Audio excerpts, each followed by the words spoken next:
guys, this is me, ARKIdose. So, for today, ang ituturo ko naman is how to attach ng image or picture sa, kunyari, for example, sa plan, lalo naman may ipapasa natin sa mga city halls or building officials na kailangan natin ng attachment ng picture, for example, this one. So, example, this one. Sa first page ng A1 o yung ating architecture plans, meron tayo sa first page na perspective, then the sites, and then the site development or the roof plan. And yun yung ituturo ko, how to attach. So first, punta lang tayo sa insert, then attach. Then, if ever na nakakuha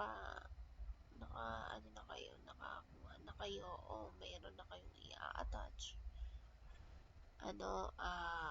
click nyo lang yun. Example, this one. Click, then open.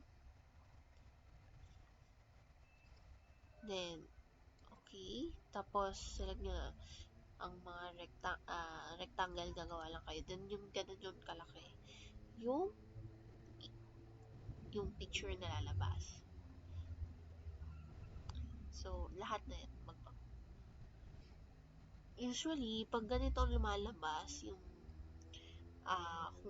location lang nung item, so either wala siya dun sa location, kasi matik na yun wala siya dun sa location nung, for example,